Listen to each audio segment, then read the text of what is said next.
Good morning, lovelies. Let's talk about the results of pride. Jesus, coffee. So, this morning, I want to talk about two kings and the results of their pride.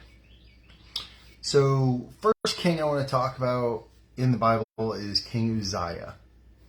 King Uzziah started his reign at a very young age, 16.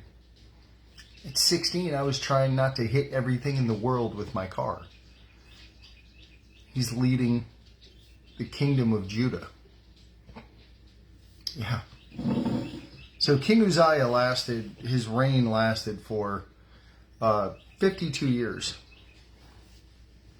And he has a chapter devoted to him in 2nd Chronicles. It's actually 2nd Chronicles 26. Good read.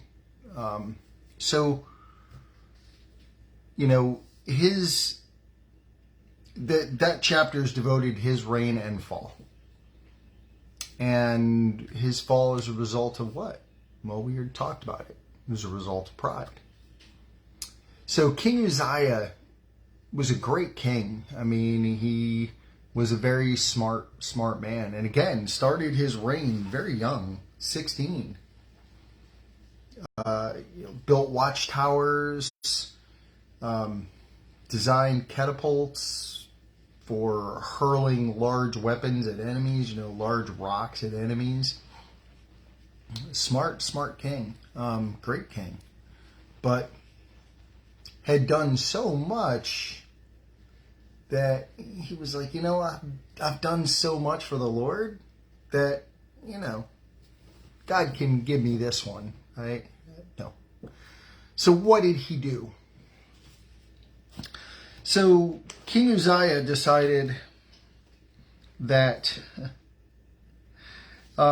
verse 16 talks about how, again, 2nd Chronicles 26:16.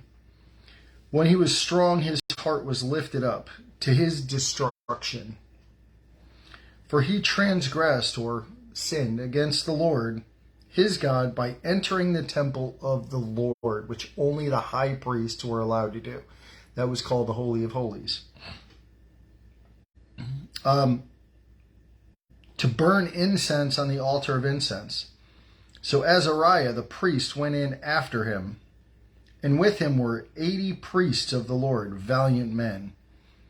They withstood King Uzziah and said to him, "It is not for you, Uzziah, to burn incense to the Lord, but for the priests, the sons of Aaron, who were consecrated to burn incense. Get out of the sanctuary, for you have trespassed. You shall have no honor from the Lord God."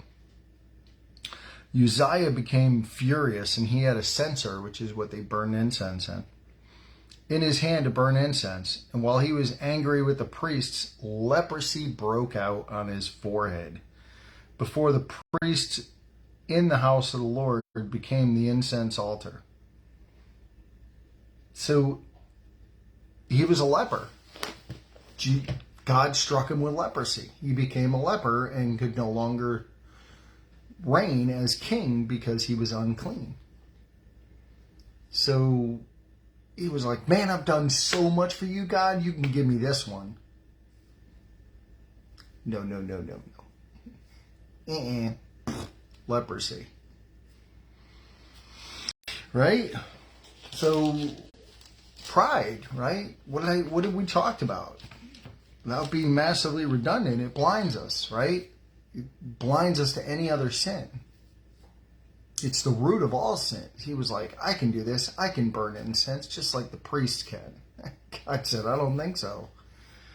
So let's talk about another king. Probably one of my favorite kings in the Bible, just because, wow. So Nebuchadnezzar. In Daniel 4, so Nebuchadnezzar was a great king. He was the king of Babylon. So where we pick up, just for context in here, this is after they had conquered Jerusalem. Good morning, Dan. What's going on, my brother? They had conquered Jerusalem. and had taken Jerusalem captive. So Nebuchadnezzar's having these dreams, and this he has his second dream, and these dreams are just haunting him. So he wants these dreams interpreted. So Daniel goes and interprets the dream and tells him, you need to stop your sinful pride, or you'll become like an animal in the field. He didn't want to give up his sinful pride. Matter of fact, So Nebuchadnezzar standing over his kingdom. The king spoke, saying in verse 30 in Daniel 4, the king spoke, saying, is not this great Babylon that I have built for a royal dwelling by my mighty power, for the honor of my majesty? You hear that?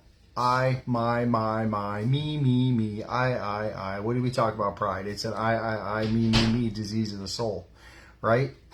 So you hear that? I did all of this. It's my power. It's my majesty. It's my might. Yeah. Let's pick up on what God had to say about it. While the word was still in the king's mouth, a voice fell from heaven. King Nebuchadnezzar, to you it is spoken, the kingdom has departed from you, and they shall drive you from men, and your dwelling shall be with the beasts of the field. Daniel tried telling him. He tried telling him. Didn't want to listen. Pride. They shall make you eat grass like oxen, and 7 times shall pass over you. 7 years is what they're saying there. So he'll eat grass in the field for 7 years. Until you know that the Most High rules in the kingdom of men and gives it to whomever he chooses. So your kingdom's not yours. It's mine, is what God says. So because you're trying to take glory, my glory, that's only due for me, go eat grass for 7 years. His fingernails grew like talons on an eagle. His hair grew like feathers, so he looked like a beast for 7 years, until finally he realized that it was God. And he turned to God in humility and said, it's you, not me. Humility, guys, the opposite of pride. You know, you want to talk about another king?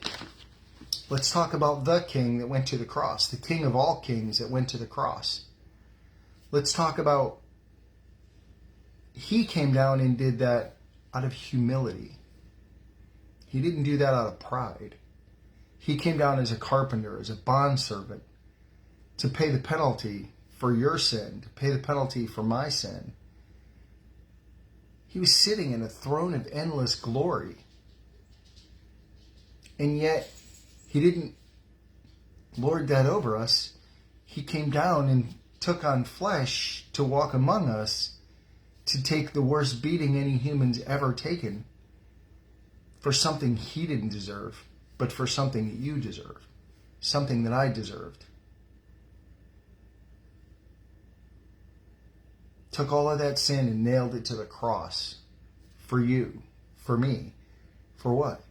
So we can be reconciled to the Father. He did that out of love, out of humility, out of compassion, because he didn't want a life separated from his people. He didn't want an eternity separated from us. He wanted an eternity where we can be reconciled to him. That's the example of humility. And we'll talk about humility a little deeper tomorrow. But I love you. I know he loves you like crazy. We'll be back tomorrow. Talk about what Dad wants to talk about.